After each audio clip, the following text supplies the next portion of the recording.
Perhaps I've been a bit confusing, but I have no need for your advice. In fact, I find it quite amusing, telling me to play nice. Disney's live-action Snow White reimagining arrived amid a wave of skepticism, and unfortunately, it lived up to all of the complaints about it. While it was plagued by many issues, one of the most damaging problems is the casting of Gal Gadot as the evil queen. Her performance not only fails to elevate the film, it actively detracts from its emotional and narrative weight. Gadot's portrayal lacks the depth, nuance, and range needed to convincingly portray a villain defined by vanity, paranoia, and malicious cunning. Instead, her delivery feels robotic, her expressions frozen in place, and her screen presence, though visually striking, is ultimately hollow. You dare to disobey me? It was Snow White who set the bandit free. She's plotting against me. The evil queen is a character steeped in dramatic potential. She is a woman consumed by jealousy, driven to commit atrocities in order to maintain her dominance over beauty and perception. To portray such a complex antagonist requires not just physical beauty, but the emotional depth and the ability to change between calm control and unhinged rage.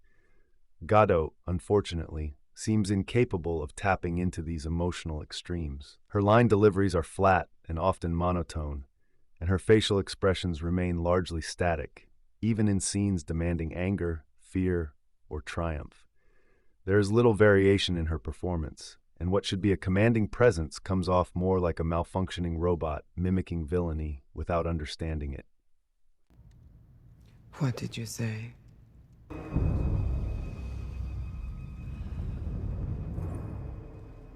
This emotional disconnect is particularly jarring in important scenes. When the queen delivers her ultimatum to the huntsman, or when she confronts Snow White, there is no real sense of danger or madness, only the vague impression that the script calls for specific facial expressions, and the actor is failing to replicate it. It's as though Gadot is checking boxes. Now I glare, now I raise my voice, now I pretend to laugh, without any true emotional grounding. The result is a performance that feels rehearsed rather than the character coming to life, and that breaks the suspension of disbelief every time she appears on screen. I think you mean new.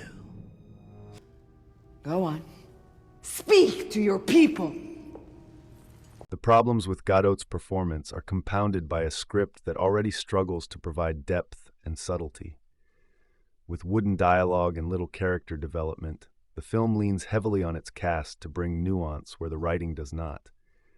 A more capable performer could have elevated the material, finding moments of vulnerability or madness within the otherwise bland lines. Gadot, however, seems unable to rise above the limitations of the script and instead sinks with it, delivering a performance that feels phoned in and emotionally disconnected. The queen is meant to be terrifyingly unhinged, a mirror to Snow White's kindness and humility. But when the villain fails to convey menace, obsession, or desperation convincingly, the central conflict of the story collapses.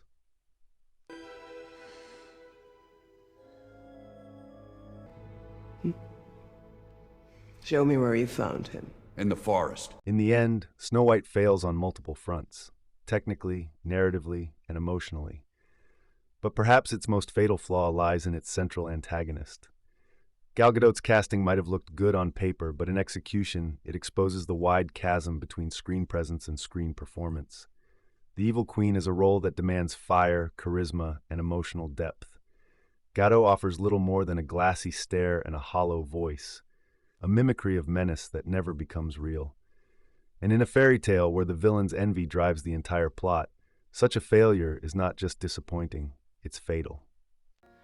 Because, well, I can